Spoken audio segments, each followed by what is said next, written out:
કે તેઓ અહીંયા આવી અને પોતાની વાત રજૂ કરે. આપણા પ્રાંત સાહેબ શ્રી.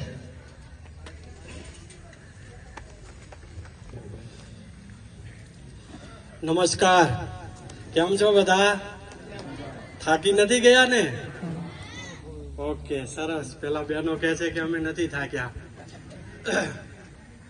દેશભરમાં અને ગુજરાતની અંદર આપણા ગુજરાતના વીર સપૂત લોખંડી પુરુષ આદરણીય સરદાર વલ્લભભાઈ પટેલની 150મી જન્મ જયંતિ સમગ્ર દેશ ઉજવી રહ્યો છે.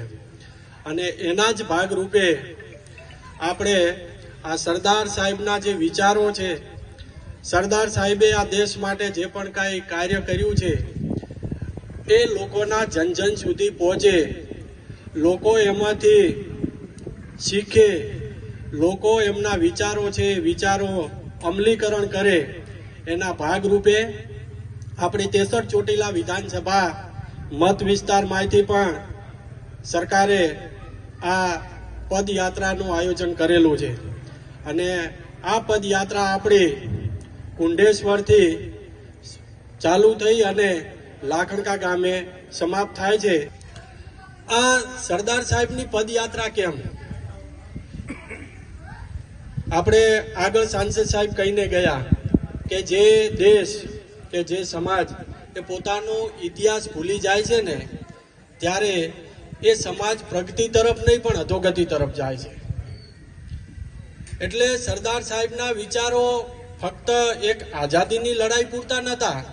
તમે સરદાર સાહેબના ભાષણો વાંચશો, એમના એક એક દિવસના જે તમે ખેડાની અંદર સભાઓ જોશો, અમદાવાદની સભાઓ જોશો, કે દેશના જુદા જુદા ખૂણાઓની અંદર જ્યારે આઝાદીની લડત ચાલતી હતી અને ત્યારે એમણે જે ભાષણો આપ્યા છે ને, એમાં એક એક શબ્દ એમનો સોનેરી શબ્દ છે. એક એક શબ્દની અંદર એટલી તાકાત રહેલી છે ને કે ખરેખર હું તો એ શબ્દો વાંચું છું ને તો આપણને એમ થાય કે હા, શું સરદાર સાહેબના વિચારો હતા.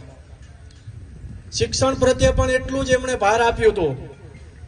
આ બ્યુરોક્રેસી અધિકારીઓના વિશે પણ એમના મંતવ્યો ખૂબ જ એમણે રજૂ કર્યા છે. ભ્રષ્ટાચાર અંગેના પણ એમના વિચારો છે એ ખુલ્લેઆમ બધાને ખબર જ છે કે ભ્રષ્ટાચાર છે એ જેમ લાકડાની અંદર ઉધઈ કેમ કોરી ખાય છે, એમ ભ્રષ્ટાચાર છે એ આખી સિસ્ટમને પૂરી ખાય છે, માનવ જાતને પૂરી ખાય છે. ઈમાનદારીની વાત કરી છે, બધી જ એમણે વાતો કરી છે. એટલે રાજ્ય સરકારને થયું કે આ સરદાર સાહેબના જે વિચારો છે ને ખરેખર લોકો સુધી પહોંચવા જોઈએ કે શું એમણે કાર્ય કર્યું છે. એટલે રાતે મેં બેઠા બેઠા થોડા કદાચ કીધું ભૂલી જવાય, જે શિક્ષણ ઉપર આપણે હંમેશા ભાર આપતા હોઈએ છીએ, બીજું તો બધું આપણે કરીશું પણ શિક્ષણ અને આરોગ્ય એ આપણી પાયાની જરૂરિયાત છે. આજે અમે આ ચાલતા આવ્યા એમાં ઘણા બધા જો દાદાઓ બેઠા છે, મને લાગે અભણ રહી ગયા છે. અને જ્યારે કોઈ પણ માણસ અભણ રહી જાય ને ત્યારે આ મગજનો દરવાજો નથી ખુલતો. આ મગજ જે આપણું ખુલવું જોઈએ. અત્યારે હું અહીંયા બોલી રહ્યો છું, આ બધા બોલી રહ્યા છે, એ બધા કેમ બોલે છે? કારણ કે શિક્ષણ છે.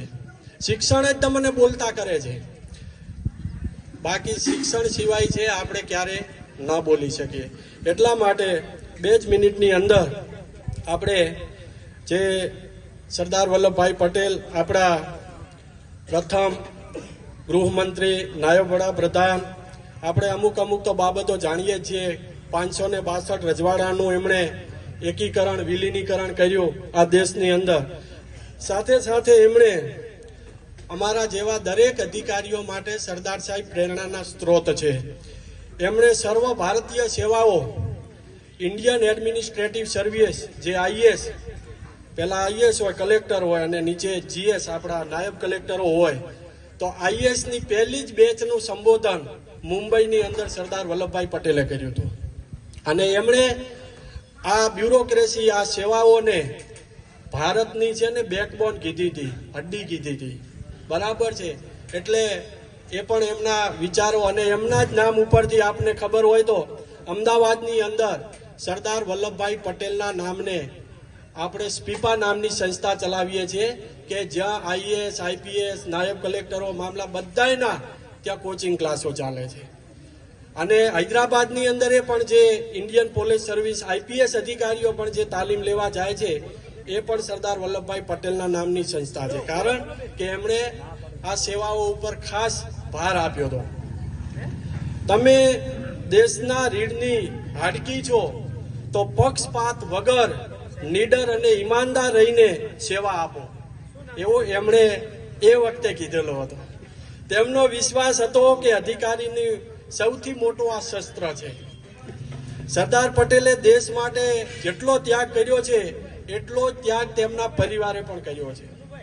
સરદાર પટેલના પત્ની જ્યારે એમનું અવસાન થયું, કદાચ તમને ખબર હશે કે અવસાન થયું ને ત્યારે દુઃખને હૃદયમાં રાખી અને દેશની લડત ચાલુ હતી ને વકીલાતની જ્યારે પ્રેક્ટિસ કરતા હતા ત્યારે ચિઠ્ઠી આવી અને જોઈને એમણે મૂકી દીધી હતી. કારણ કે એમના માટે છે આ કાર્ય ખૂબ અગત્યનું. દુઃખ થાય સૌને આપણા જ્યારે કોઈ પણ કુટુંબની અંદર આવી ઘટના બને, સ્વાભાવિક દુઃખ થાય, પણ એમણે એ દુઃખને પણ સહન કર્યું હતું.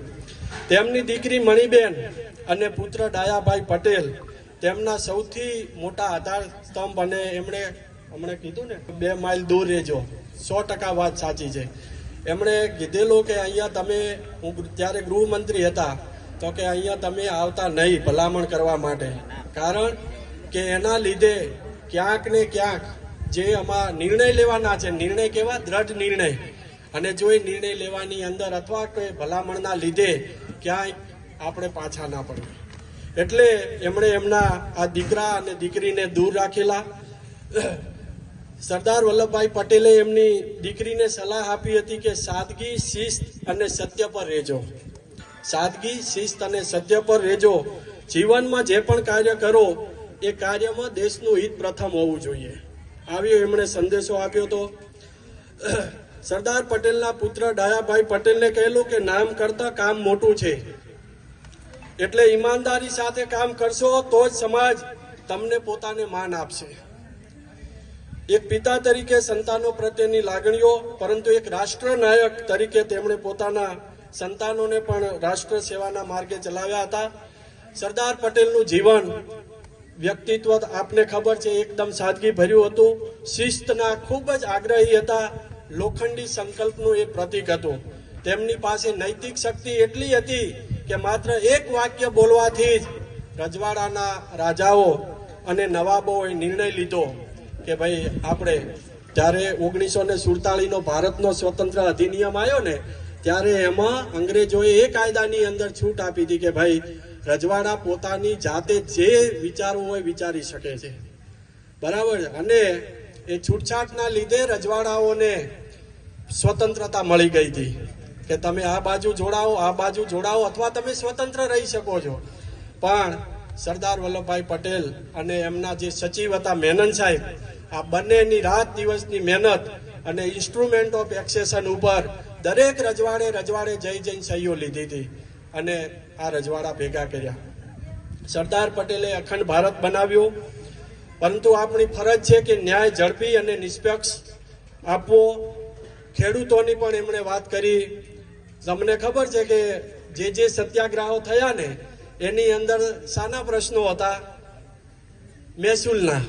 મહેસૂલ ભરવાના. કારણ કે અંગ્રેજ સરકાર આપણો જે જમીનનો જે